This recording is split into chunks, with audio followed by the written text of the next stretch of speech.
What is up, you guys? Welcome back to the channel, and welcome to the channel if it's your first time tuning in. My name is David, and today I just wanted to talk about a few takeaways that I learned from college. The other day I met up with an old friend from college, and I was just reminiscing about the good old days. It sounds like very far ago, but it was really just 2 years ago.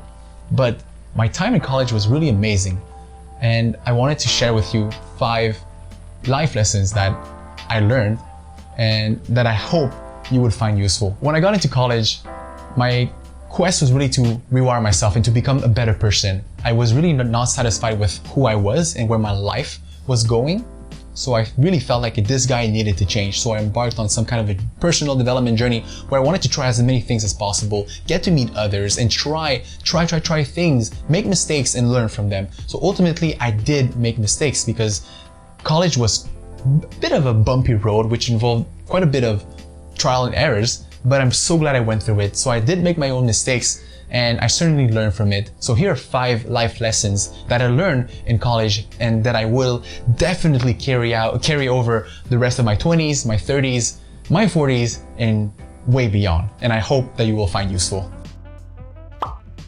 So the first lesson that I learned in college and that I would like to share with you today is that there's 2 kinds of mindset. And the mindset that you have could decide where you end up in life and how successful and unsuccessful you end up. There's the growth mindset and the fixed mindset. So in the fixed mindset, people typically believe that their abilities, their skills, their intelligence are fixed. They cannot be changed, and that success equals talent and intelligence. So as you can tell, it's very limiting, because if you think that you're not smart enough for something and that there's nothing that can be changed about it, then you're not gonna put the effort. So automatically, it's like a self-fulfilling prophecy, right? Automatically, you're gonna not put the effort into the task or into the skill that you're trying to learn, and you're just gonna think that you're not good enough, and ultimately you will continue to not be good enough. Does that make sense? And on the other hand, you have the growth mindset, where it's pretty much the opposite. You believe that your personality, your ability, your intelligence, your skills can be improved through effort, perseverance, and dedication. And I think this is the best mindset to have, because it really allows you more opportunity for improvement and for success. Because if you really think that you can do it, then you're gonna act accordingly. If we're talking about my own experiences, I had a pretty bad case of fixed mindset. I used to think that people who were better than I was in anything was because they were gifted, they were lucky, and they were born this way. So I used to think that I was average. So ultimately, I kind of acted accordingly and ended up being very, very average. I wasn't bad by any means, but I was average and I couldn't get better. And I sometimes wondered, why is that? Until I learned about having a growth mindset in my psychology course. I remember like it was yesterday. I remember thinking, wow, what if I didn't have to think this way? What if I could dedicate more time and effort and become better at the skill? What if I'm just not good now, but I can improve on it?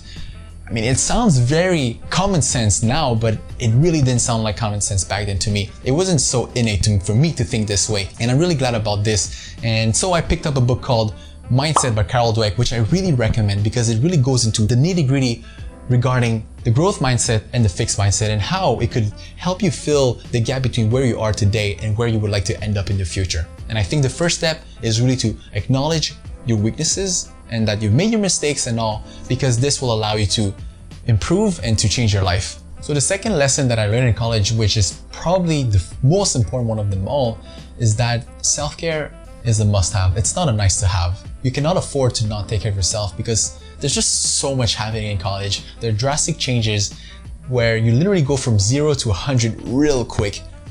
There's just so much going on. You're juggling with a lot of things, whether it is extracurricular activities, grades, your future, what you want to do in life. At the same time, you want to have a social life, but you want to have enough sleep, you want to have good nutrition, you want to stay in shape. There's just so many things to juggle with, and it can be really, really stressful. And if you let this chronic stress go unchecked, your mental health and your physical health can be really affected, and ultimately your happiness and your productivity will be affected.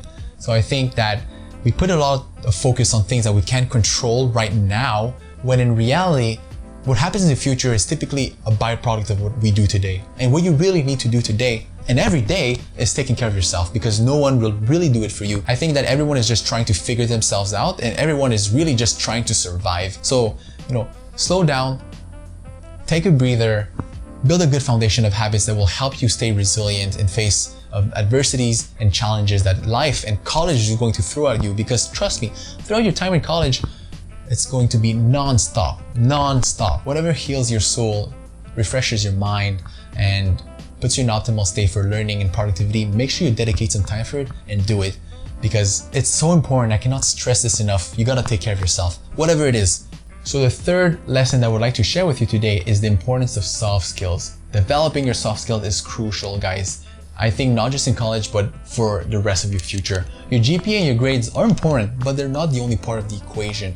They're not going to be the only factor that will determine whether or not you'll be successful. And I actually think that soft skills are more important than your GPA. Your extracurricular activities and your communication skills are definitely going to take you further than your GPA will, unless you're trying to get into medicine, law, and the best schools in the world. Even there, I think that soft skills will make you stand out and will make you shine. And the nice thing about soft skills is that anyone can develop them regardless of who they are. Anybody can learn to communicate with others. Anybody can improve on their emotional intelligence, communication skills, public speaking skills, time management, adaptability, teamwork, and so many more. Honestly, there's so many skills out there. You should pick the ones that you think you need to improve on and work on them. I've seen a lot of people with amazing GPAs that can't get jobs after graduating and can't really stand out, as opposed to people whose GPAs are really average or even bad, but they get the jobs and they shine at interviews, they shine everywhere.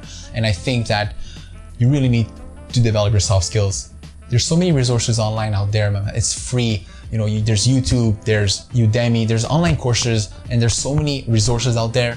You just gotta take the extra effort. And whatever you learn, you can apply them in college. And this is why I think college is great, because there's so many opportunities, since there's so many people and so many clubs for you to get involved in and learn new skills. In my case, one of the things that I wanted to do is to improve my communication skill with others by talking with strangers and talking to girls. It's gonna sound very silly, but I couldn't talk to a girl without freaking out. And it's not because she was a crush of mine or whatever. It's just because she was a girl and I would freak out inside. And speaking to strangers was the most awkward thing for me. I couldn't stand it. I didn't want to meet new people because I was kind of fearful of that awkwardness. And I'm really glad I kind of went through that process, because of course there was a lot of awkwardness, but ultimately there's so many people that if you fail something, well, you're never going to see them again, and people don't really care that much. Through that experience, I was able to meet really great friends, and I'm at least able to hold a conversation with a stranger and with a girl now, And yeah, so whatever it is, make sure you take the time to develop your soft skills and don't just focus on your grades. Focus on activities, get involved, and do other things that are not just that. Whether it is at work, in a club, in a student association, the opportunities are there. You just gotta try to capitalize on them while you're young and while you can make mistakes, because no one really cares that much. So just go out there and try new things. So lesson number 4, guys, is the importance of not caring about what others think of you. It's gonna sound very pessimistic, but people do not care about you, and they're probably not thinking about you that much right now.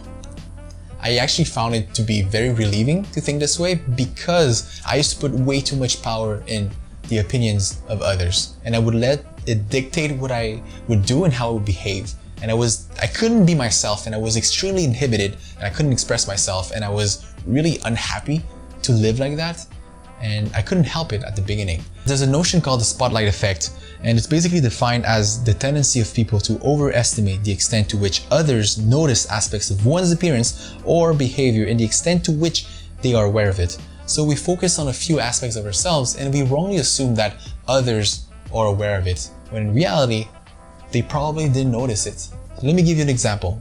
When I was in college and throughout my teenage years, and even today, sometimes, I've had periods of very, very bad acne. And I was very self-conscious about it, and for some reason I just thought that everybody would care about it and notice it, and I was kind of disgusted by it, and I thought that everybody was disgusted by it too, when really it was only a big deal for me, not for others. When I speak with my friends now, they didn't really notice it that much, and they really just said, yeah, you had acne, but it wasn't that bad.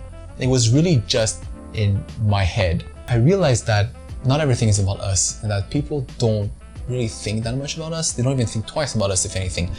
And it's not insulting, it's just that people are too busy with their own problems and their own issues, that they don't have the time to notice your own. And you are your own worst critic, right? So you know your flaws more than anyone. And I think everybody feels the same way.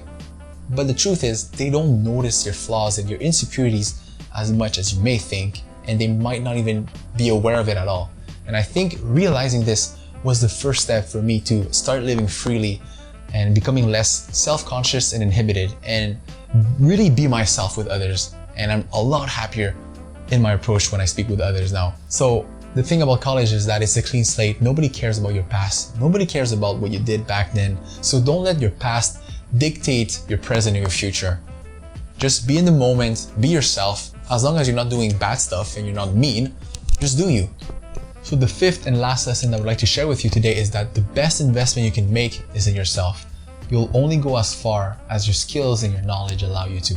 And I think that money spent on useful books is definitely money very well spent, and it will definitely go a long way. And the reason why I'm bringing up books is because books are very affordable. Anyone can go to a local library and pick up a book, and books are pretty much condensed with decades of information and knowledge and insights from people who literally spent their lifetime studying a craft. They're basically decades of information and knowledge condensed into a few days of reading. It's really convenient, and you can really maximize your development, your growth, and your knowledge just by reading books. And I think that it saves us from having to figure these things out ourselves and gives us the advantage that we might not have had otherwise. The best lessons are, of course, learned by making mistakes, but I really think that we can learn from the mistakes of others so that we don't have to make them in the first place.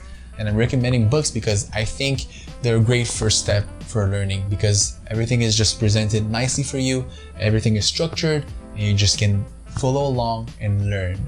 But if you want, there's also online learning platforms like Udemy, Lynda, Coursera, EDX, and so many more, and often courses are free so you can enroll and read. In my case, the books that I read that have really impacted my life in college were, first of all, obviously, the book by Carol Dweck, Mindset, How to Win Friends and Influence People, The Subtle Art of Not Giving a Rich Dad Poor Dad, and last but not least, Psychocybernetics. If you don't enjoy reading, there's a great medium called YouTube. I don't know if you've heard of it, but it's free and there's a lot of resources out there, lots of videos for you to learn from, whether it is fitness, personal finance, math, geography, whatever it is. Honestly, sky's the limit, and it's all free. And last but not least, there's also podcasts these days, and I actually made a video about 3 podcasts that I really love and that have really impacted me in so many ways. So go check it out if you're interested. And that being said, guys, the best investment you can really make is in yourself. So try to spend more time learning and developing yourself. On this note, I would like to conclude this video with a quote that my good friend Arman once told me when we were in our first year in college. And it goes as follows: life is a lesson and class is always in session. I think that learning never stops. And while I learned a lot of lessons that I'm sharing with you today in college, I think that I'm definitely gonna learn a lot more as I progress through my 20s, my 30s, my 40s and beyond. And I think I'll definitely apply the things that I learn as I go on. But let me know in the comments down below what your thoughts are. What is your experience like in college? What was your experience like in college if you already graduated? And as always, I hope you found it useful, and please remember to leave a like, leave a comment, and subscribe to the channel if you would like to see more. It helps the channel a ton. And also, if you don't mind, I would like to know what kind of content you would like me to create. I haven't really tried to interact with you as much, and I would really like to know what kind of topics you would like me to talk about. So I would really appreciate if you could leave in the comments down below maybe a few suggestions in terms of what kind of videos you would like to watch. And that being said, guys, thank you so much for watching, and I will see you guys next time.